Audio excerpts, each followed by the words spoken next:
Now, without further ado, it is my pleasure to introduce today's first speaker, Maria Perez, SVP and Head of Ipsos.Digital.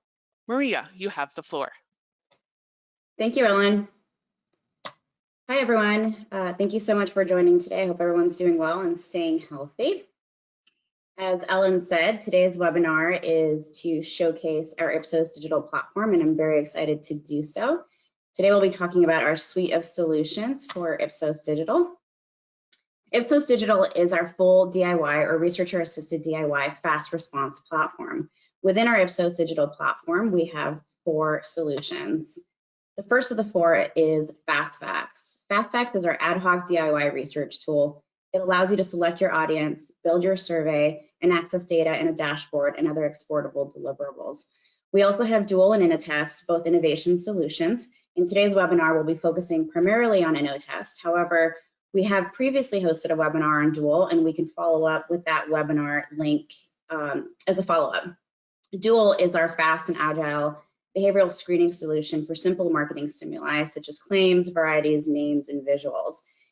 InnoTest, which again we'll be focusing on today, is a innovation evaluation tool for ideas, pre-concepts, and full concepts. And lastly, we also have Creative Spark, which is our creative assessment tool that is used to quickly learn, evaluate, and optimize video creative. We're going to begin this with FastFacts. Again, FastFacts is our ad hoc DIY survey tool. You're able to build your questionnaire and get fast and reliable data very quickly. Before I show you an actual demo of FastFacts, I want to highlight that you can get results in 4 very simple and easy steps. First, you'll set up your study, and I will show you all of this in a demo. You'll be able to select your field country, your number of respondents, and your length of survey, and also select your area of interest in the audience. Once you've completed step 1, you move on to step 2, where you'll build your survey and access or choose from a variety of question types. You can upload the visuals, you can adjust and create survey logic, and also very soon we'll be rolling out our real-time guidance from our AI-enabled questionnaire library, which I will be showing you as well. And the last step is to pay and launch. Once you are ready to pay and launch, you'll review the final details of your study, including the price.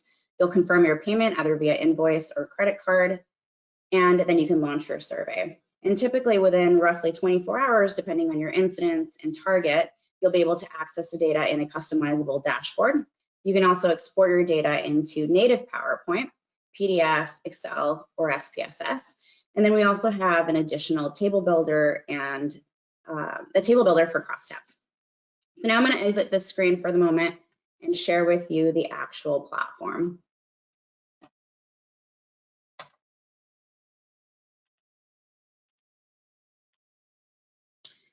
Okay, so like I said, welcome to Ipsos.Digital, where the web address is Ipsos.Digital. You're more than welcome to go directly to this website, and you can access everything that you're seeing on screen now. It's fully accessible to you. I highly encourage you to sign up for the platform. You can register using the register button. We'll just ask you some simple questions, your email, password. Once you have a registration and a login for the platform, you'll be able to access all of the information on our platform. Again, to highlight our solutions, we've got 2 innovation solutions, InnoTest and Dual, which is for claims, varieties, names, and visuals. And then we have Creative Spark and FastFacts. So for the purpose of this demo, we're going to be focusing on FastFacts. I will be speeding through the demo. So if you're interested in a one-on-one demo where we can go in more in depth and ask questions, then I'm more than happy to do so. And we can schedule that. For now, I really want to show you the look and feel and kind of guide you through the different steps, the 4 steps that I previously mentioned. So what I'm going to do first is go ahead and log in. And bear with me as I'll be logging into 2 different accounts during all of this so that I can show you different features. First, I'm going to log in through a researcher account, so through my login. The reason I'm logging in through this right now is because I want to show you our questions library. This will be rolled out for clients in the next couple of weeks. It's currently available to our researchers. As I mentioned, it's an AI-based tool, so it's currently learning, and I'll tell you a little bit more about it as I guide you through this. So we're going to go ahead and select the product that you're interested in using. In this case, it'll be FastFacts. You simply start your project. This initial screen here is something that I see as a researcher, so no need to worry about it. We're going to just breeze through it real quick. This is the very first screen that you'll see as a client. So again, I mentioned 4 easy steps. Step 1, set up your study. Step 2, build your survey. And step 3, pay and launch. There is a step 4, which is view your dashboard as well. We are currently available in 20 countries, and I can follow up with all of these details as well. By the end of the year, we're going to be available in 40 markets. So for the purpose of this demo, we'll select the US. We can support up to 1,000 completes currently, anywhere between 100 and 1,000 completes. And as I set this up, I should mention the initial setup for this, for FastFacts is the same as the setup for any of the other solutions. So once you're comfortable with this setup, you'll be able to easily navigate through the other solutions as well. So we'll just select 500 completes for this demo. You're going to estimate your survey length. And it's okay if you don't know your actual survey length. As you start building your survey tool, the marker will move here to actually show the real survey length based on the types of questions that you're programming and the number of questions that you're programming. We'll select 10 for this demo. Now, the way that this was created was we have 1,000, or roughly speaking, 1,000 areas of interest. If you can find your area of interest here, fantastic. If you're not able to find your category of interest and your target, then we can create a custom target on your behalf as well. So you choose your category. What we did here is we selected the more likely categories based on the research that Ipsos has conducted over the years. So for the purpose of this demo, I'm going to select beverages. As you select your area of interest, it'll then allow you to select your target audience. So in this case, you can select things as general population or primary grocery shoppers, or you can go in more depth in terms of the type of beverages that you would like to, the type of beverage that you're researching. So in this case, alcoholic beverages or non-alcoholic. And again, if you don't see your area of interest here, we can create one on your behalf. So we're going to select coffee for this demo. And as I mentioned, this is where you would click if you would like a new target audience. Let's select it. Also, once you've created a custom template, it will live within the company's specific audiences. If you click on here, you're able to also select a new target audience. And once we've created it for you, if you log in using your domain, you'll always have access to that particular audience. So if you know that you are conducting research in a number of categories and you want to get those pre-programmed prior to launching your surveys, we can certainly do that on your behalf. So in this case, we'll kind of flip back to target audiences here. Like I said, we're going to choose coffee. Once I trigger coffee, it'll ask me another further screening question. So in this case, are we looking for purchasers or users of coffee? The users, and the time frame, 1 month, 3, or 6. Let's say it's 3 months.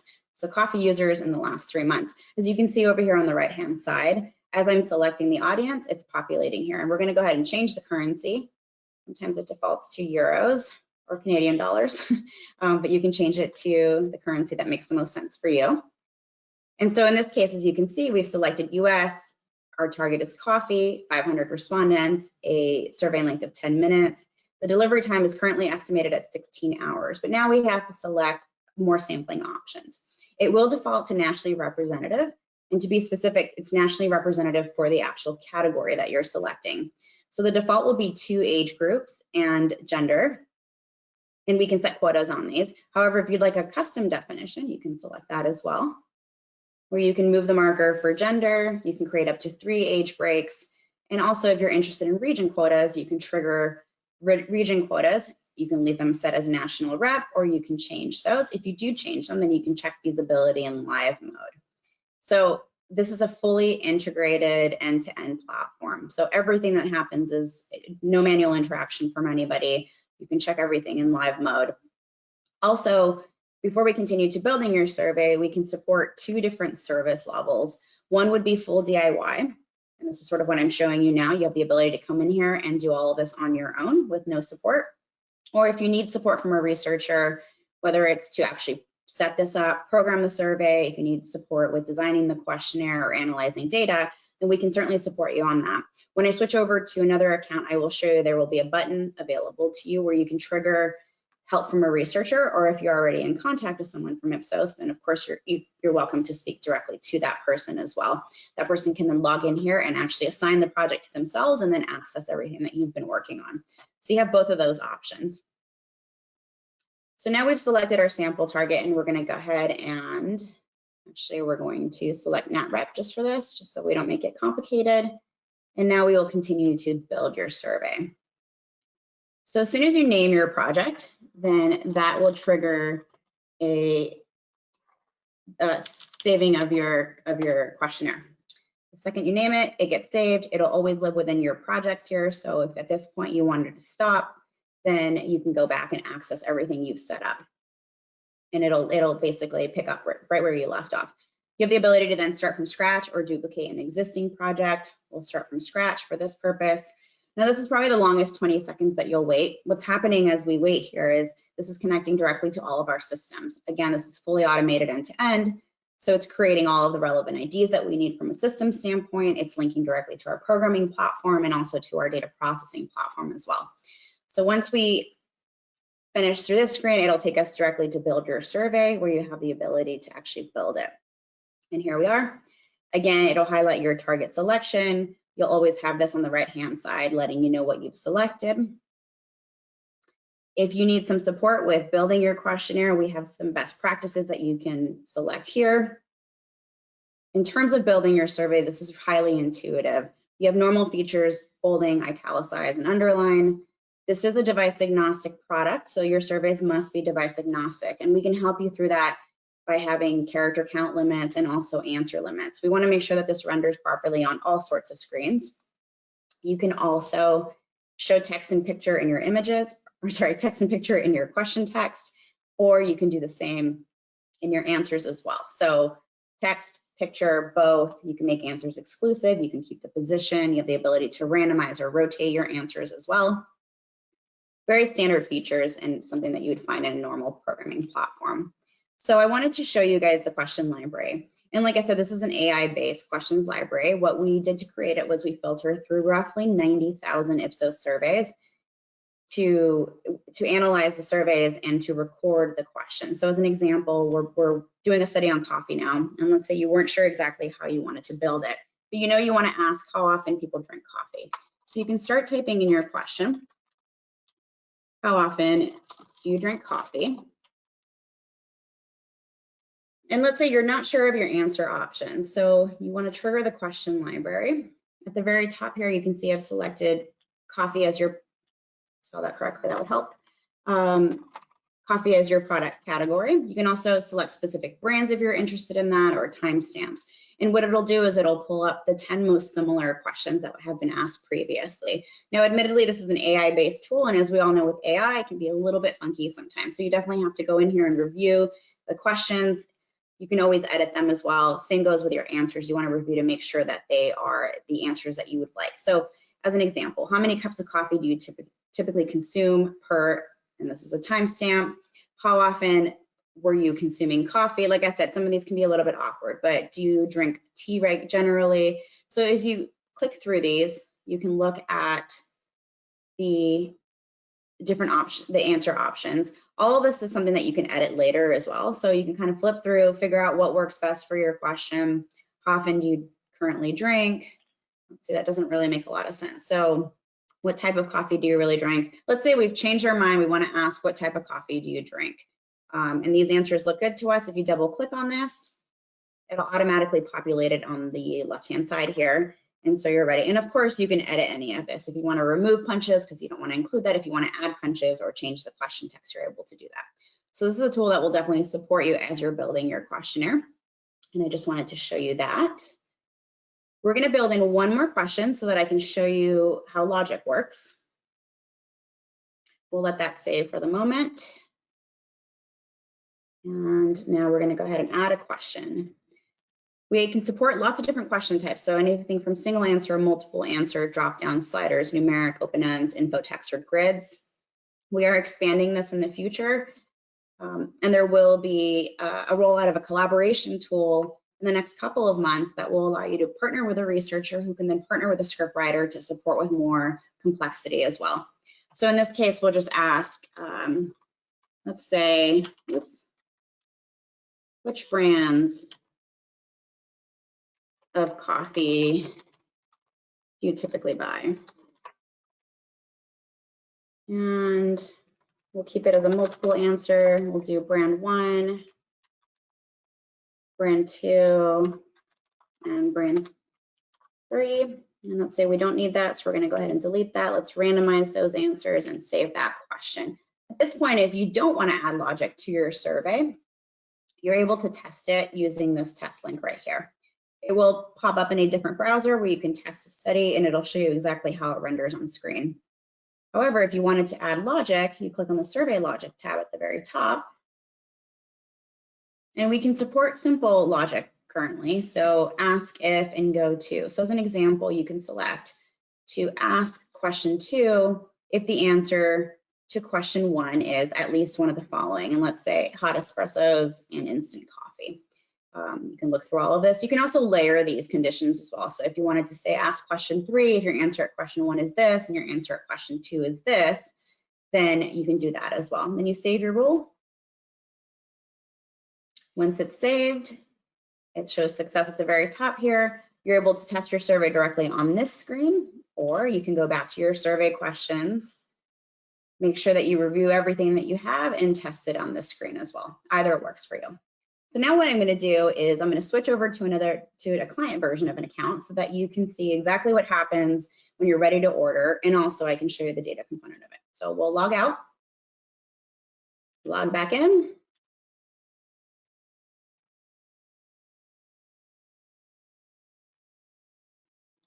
We are going to find my study that I was just working on, which is webinar test. You can resume. Like I said, this lives under my projects. We'll resume the survey we were just working on. Here we are. And now what you're seeing is the client version. So as I mentioned earlier, if you need support from a researcher at any point, you can click on contact a researcher. This will send it to a general list of Ipsos people, and somebody will respond. If you're already working with someone else and you have a contact in one of our service lines, and of course, you can and should work directly with that contact as well. So you have that option there. And then when you're ready to launch your project, you simply hit the order button. The order button will trigger an email to you where you'll be able to review the final specs of the project and also the final pricing, and it'll have a test link for the survey as well. So you can test everything in sort of final mode. If everything looks good, you can pay by credit card or trigger an invoice if we have an existing line of credit with you. And that's it. And in this case, 16 hours later, the system will trigger an email to you that says your data is ready, and you'll be able to access the data directly through that email, or you can log back in and I will show you. You're going to go into your projects. In this case, I'm just going to pull up a test study that we have in here to show you what the data piece looks like. So you can log in directly, like I said, to the email that you receive, or you can find your project under My Projects and just simply click on Dashboard, which is what I'm going to do now.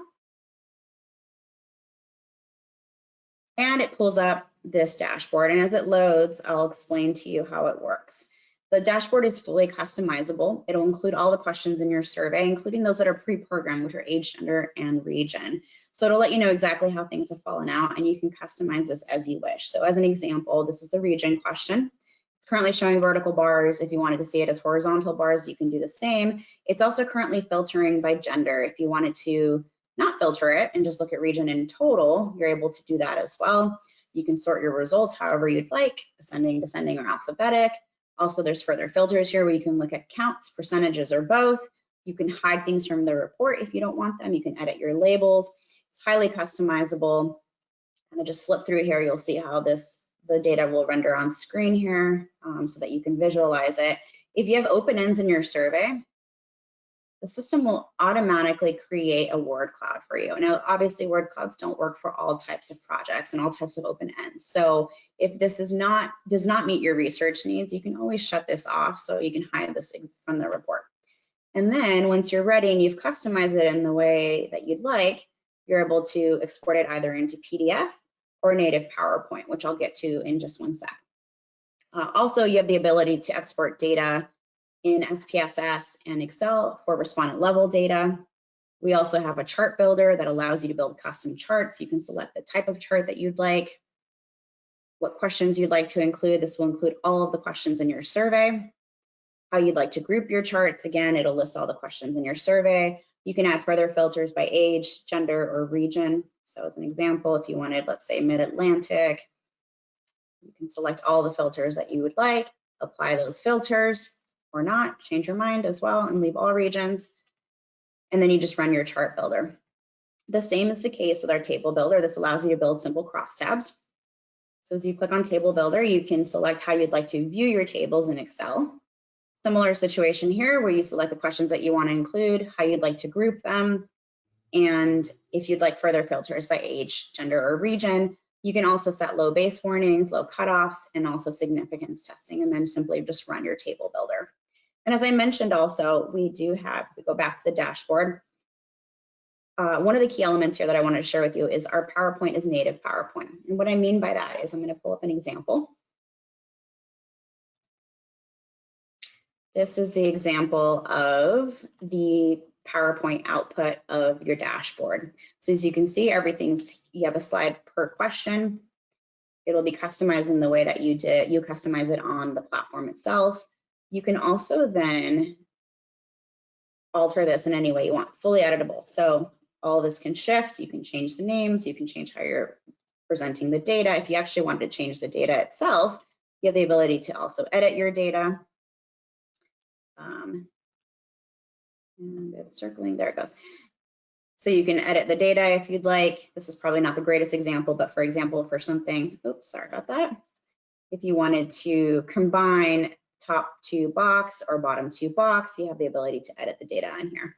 So I just wanted to show you that it is native PowerPoint. These are not static images, and all of this is fully editable and customizable. So if we go back to our platform, I think that highlights the majority of what we can. I know that I've pretty much sped through this. If you do want to go through this in a lot more detail, I'd be happy to do that separately. Now I will go back to our PowerPoint. And again, just to highlight the 4 easy steps: setting up your study, building your survey, paying and launching, and then again, in a very quick amount of time, you'll have access to our dashboard and all of our exports. And now I would like to turn it over to my colleague, Jeremy Servance. Hi, everyone. Thanks so much, Maria. As Maria mentioned, I'm Jeremy Servance, and I'm excited to talk to you today about InnoTest, Ipsos's agile, BSci-powered innovation screening and validation tool. But before we begin, I'd like to share with you Ipsos's philosophy on what it takes to create successful innovation. In short, when we start with real people, engage them in real-world context in the way that they really make decisions, what we find is we get better information about innovation, and thus can make better decisions about how to bring that innovation to real life. At the same time, we know that research methods haven't necessarily kept up with the pace of change in our environments, or consumers as well. In an always-on environment, we know that consumers have even less time to make decisions about what products to buy in market, are on autopilot. We've actually seen that consumers spend an average of 7 seconds in the stores making purchase decisions.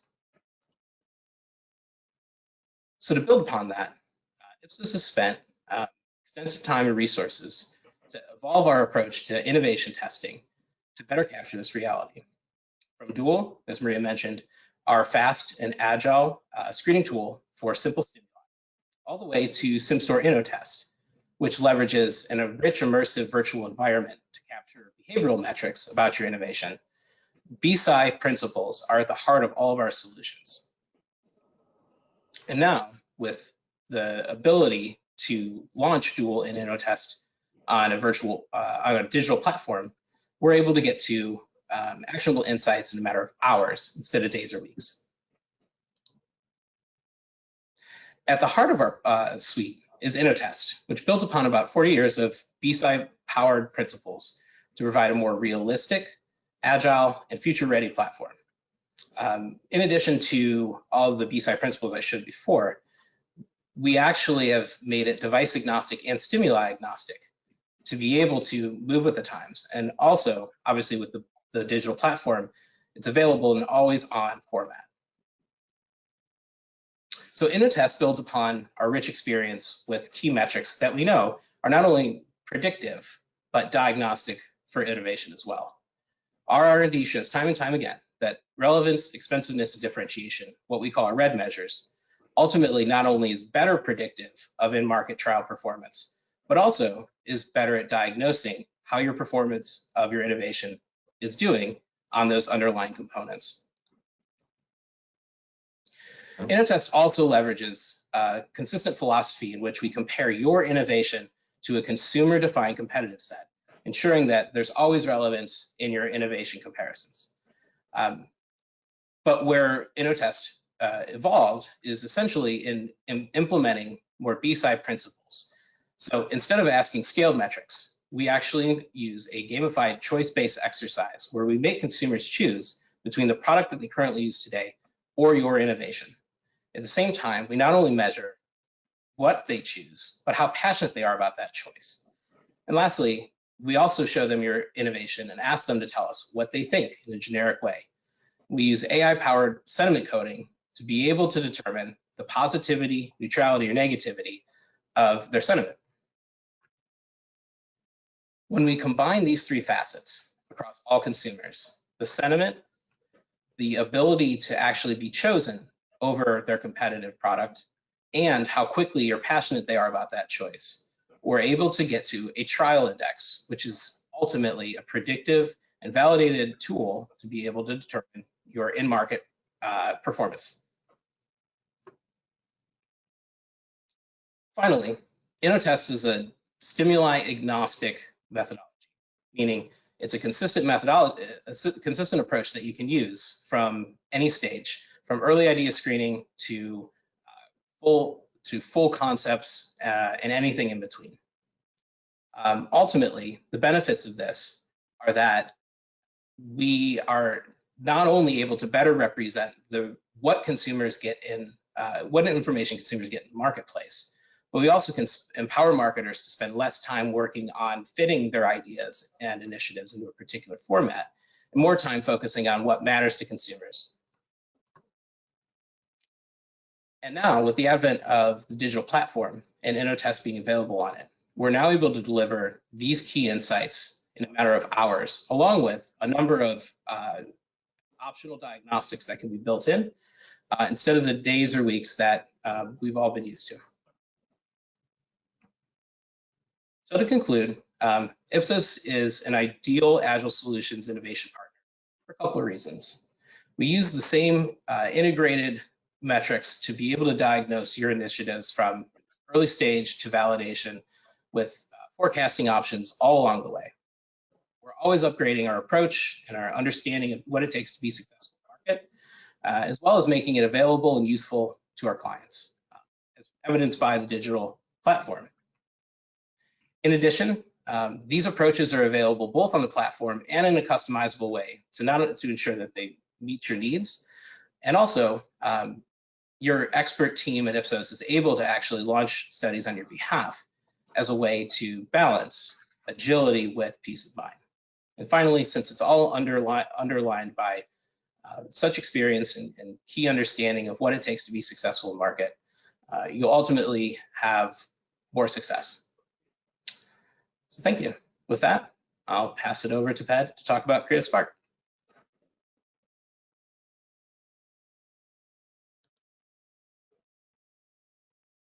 Thanks, Jeremy. Hi, everybody. It's my pleasure to introduce you to our latest creative assessment solution at Ipsos, which is Creative Spark.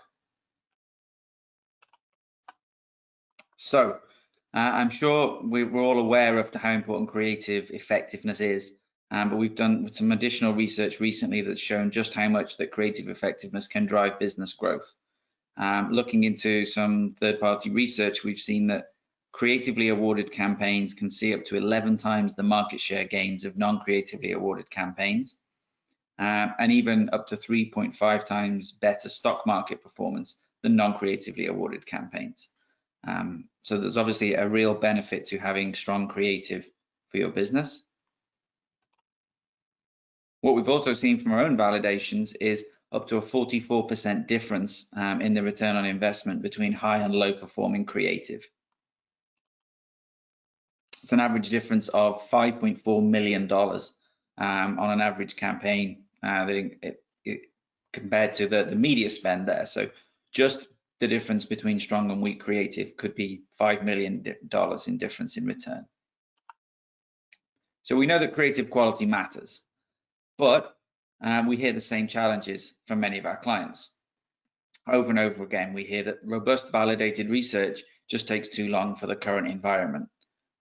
With timelines being compressed, more creative being produced, there's just not enough time to do the research that's perhaps necessary. So because by the time you get results, it's often too late to take the action that's necessary. There's no good learning which was the strongest creative when you've already launched all of them and they're running in market already. We're also hearing that clients are producing more creative than ever, but at the same time, research budgets are shrinking. So when you think about it, more ads, less money, it's much more difficult to justify the full boat creative testing that gives you all of the full validated metrics. So as a result, the thing that we're seeing in the industry is people are having to settle for faster and cheaper, knowing that it's not necessarily the best, most validated research. Oftentimes clients just need something. I just need some data to see which one of these ads is going to be better. I just need a pulse check on this before we run it. If you can't get it to me in a couple of days for very cheap, it's probably going to be too late. What can you do in that very constricted timeline? So as a result of that changing reality, that's why we've pivoted our creative assessment solutions with the launch of Creative Spark. So the idea of Creative Spark is to provide a full spectrum of measures. So we really try and appreciate that creative as much as possible by looking at it from as many different angles as we can. We measure thoughts, feelings, and emotions using behavioral science, data science, and neuroscience. So we're really getting that holistic view of all angles of how creative is performing. I'll go into a little bit more detail about how some of those work now. But first, the benefits of this is that it's still grounded on that same Ipsos heritage. So we still stick with that distracted content exposure, something we've always used in our creative testing, going all the way back to those who would remember Next TV. The idea is still to expose the creative amongst other content, amongst competing commercials, to represent realistic, cluttered conditions of selective attention. We still think it's really important to measure that. Do people actually remember your ad in context, and can they remember the brand, versus trying to predict from survey metrics whether this is more or less like ads have performed well in the past. We also measure both short and long-term brand effects, predict performance on both of those measures, whether that's going to be a short-term sales bump or a long-term equity play or both. We split out the reactions from consumers into predicting those two separate measures. In terms of diagnostics, we're providing those thoughts, feelings, and emotions. We use advanced text analytics on open-ended responses. We include facial coding as standard. We include standard closed-ended diagnostics with normative benchmarks comparing to a rich database of category ads. And we ladder all that to sales validated metrics. So we know that the numbers that we give you do indicate strong or weak performance in market and can tell you whether this is going to be a high or low return on investment commercial for you to run. And of course, we couple all of that with our consistent Ipsos creative expertise, consultancy, and advisory services. So the method, in terms of measuring that brand choice and attitudinal equity, those short and long-term effects, we use an experimental design to observe the creative impact. So we don't ask people if the ad made them more or less likely to buy something. We don't ask them if it persuaded them. We observe that effect on how people make decisions. So both pre and post, we're asking which is the salient choices, what's your consideration set, which brand would you choose, and which would you choose if that one wasn't available. We ask them to commit to that strength of choice, and we ask them to rank the test brand on attitudinal and emotional equity. We then, the idea is to raise the cognitive load. So we ask about filler categories to distract which category is being asked about in the survey. And we also expose the ad in a distracted content exposure. So we show the ad amongst other ads and before a video trailer, again, to hide which it is that we're asking for and to distract the consumer from what's being shown. That means that when we ask our recall and branding question, we get a true evidence-based attention metric of whether your particular ad was encoded and whether they can recall the brand. We then repeat some of our pre-questions to find out if we've caused a change in effect in the brands that people choose, or in the way that they assess the brand on attitudinal equity measures. Non-conscious responses are recorded via facial coding as standard in every test. That's recorded during that first viewing in the distracted content exposure. So there's no priming, there's no second viewing. This is the first time that they see the ad, we get you a pure emotional response to the ad.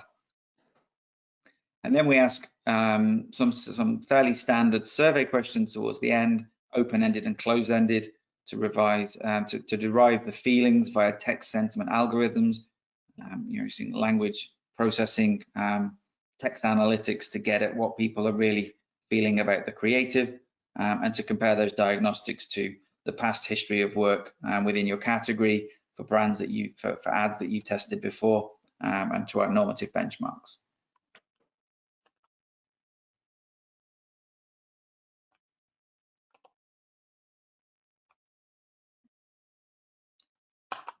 Should be moving. There we go. So creative spark, the evolution of creative assessment. It's grounded on science. Everything that we're doing is grounded on behavioral science, data science, or neuroscience, using text analytics and AI supervised machine learning algorithms. We also keep creativity at the heart. We use holistic diagnostics and concise reporting to make sure that we're giving not just scores, but optimization areas, improvement areas, and meta learnings as you go through multiple tests. Speed is important, and now we can evaluate video creative in as little as 24 hours. And flexibility. So I'll talk a little bit more about this, but the idea that when we built this product from scratch, the idea was to have one offer that could be scaled up or down in terms of service. So you can go anything from self-serve DIY on the Ipsos.Digital platform to a thorough custom study executed by Ipsos researchers, but the core methodology remains the same, the core KPIs remain the same, and a lot of the deliverables that you get are similar, regardless of the level of service that we're delivering.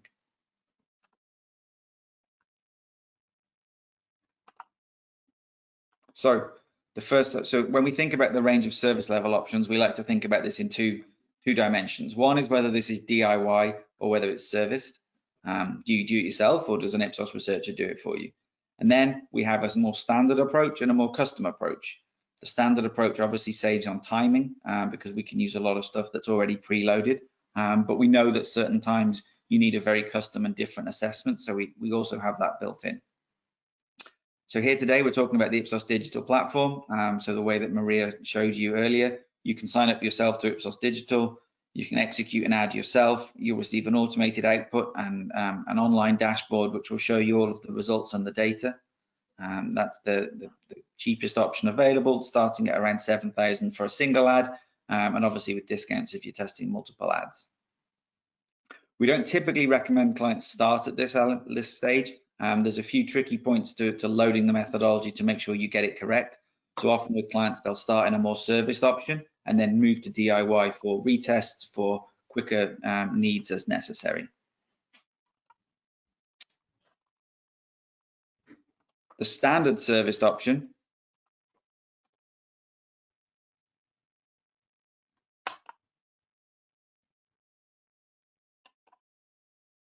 there we go. So on this one, you get exactly the same deliverable. The methodology itself, the starting deliverable is the same. So Ipsos will run the test for you on the digital platform. We'll do all of the same stuff up front that you can do yourself.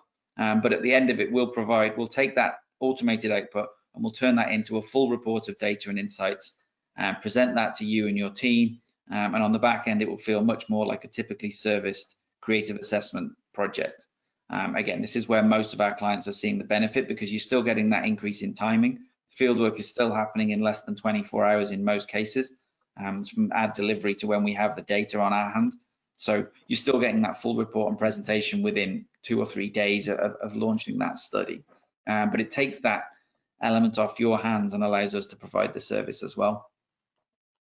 And then finally, when you have those more custom projects, for a little bit more, we have to do some interventions on the start and the back end to do some custom questions. Maybe you've got very detailed screener questions. You want to implement specific samples that we don't have in this. You want more than the 2 or 3 custom questions that can be included as standard. You want to change some of the context that we're showing the ads in. It's all possible. We can change anything that we want in the survey, It just adds a couple more days to the delivery time and a little bit more to the cost. But again, as I said, the output from all of these all lives on the dashboard. The results and the output metrics are all the same regardless of which one you do, so that the core offer is the same regardless of the level of service.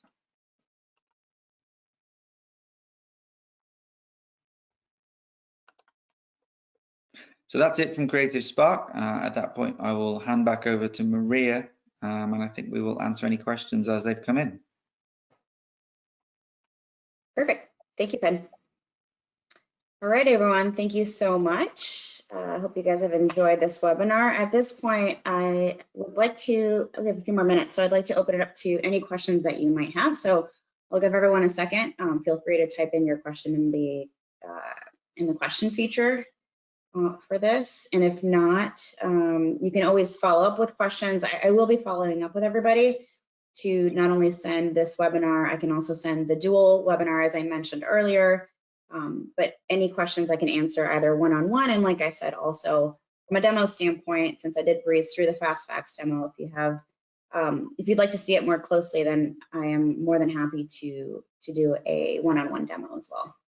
So we'll just give it just a minute while I collect some questions here. And I see them coming through. Okay, cool. Thanks for the questions. Like I said, we'll take a couple. Anything that we're not able to answer during this session, because we'll just do a few more minutes here, we can respond via email. So you will get answers to all of your questions. All right, so one question for Fast Facts. If I need to create a custom screener, how long does that take? So yes, as I mentioned, we have, roughly speaking, 1,000 predefined sample categories and templates. If those don't work for you, and we can create a custom template on your behalf. I showed you in the platform that you have a link where you can click on and give the details of the screener that you'd like to have pre-programmed. It usually takes about 24 hours, depending on the time of day that's submitted, sometimes far less than that as well, but I think to be safe, 24 hours is what we can expect. And as I mentioned, if you know that you're going to do research and you know your topics and they're not currently covered by the templates, then we can program those on your behalf prior to you working on the survey as well, so they'll be readily available. Thanks for that question.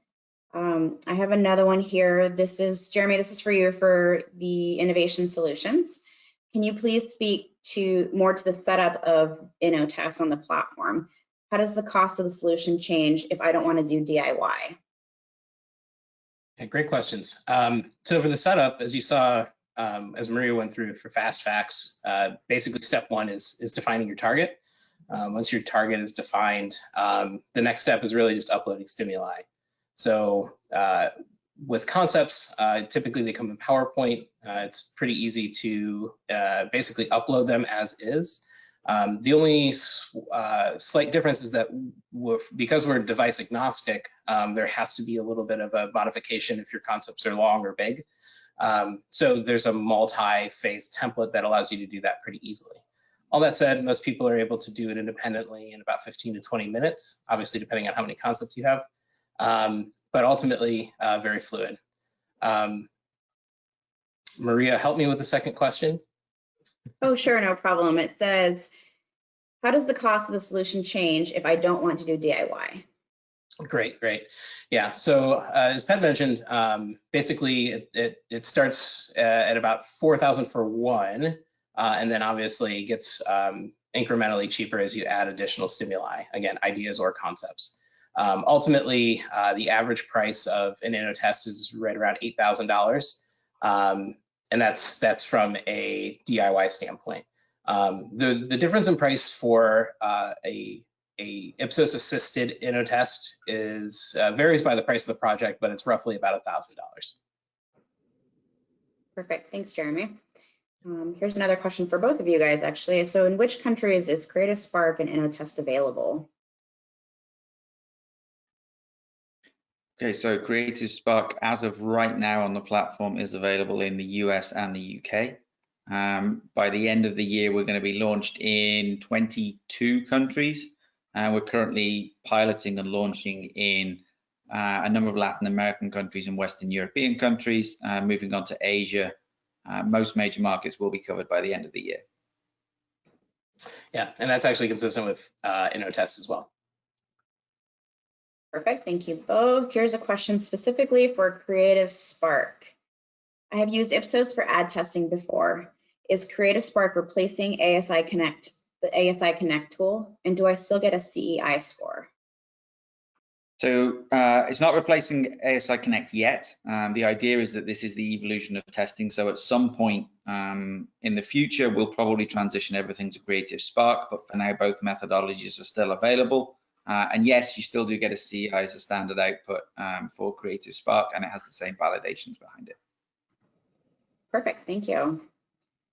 I think for now, that is all the questions we'll take just in the interest of time. I'm happy to answer all the other questions via email, so one of us will be getting back to you. Now I will turn it back over to Ellen for closing. I just really want to thank Maria, Jeremy, and Ped for today's really interesting discussion and demo. And thank you everyone for joining us today. If we didn't get to your question, and I can tell you there were quite a few, then we will do so by email. You will also receive an email with a direct link to today's recorded presentation. And of course, you can reference the handout section in your event console for more about the full suite of Ipsos.Digital solutions. Finally, we welcome the opportunity to speak with you, so please feel free to reach out to us. That now concludes today's webinar. Have a wonderful day. Thank you, everyone. Thank you.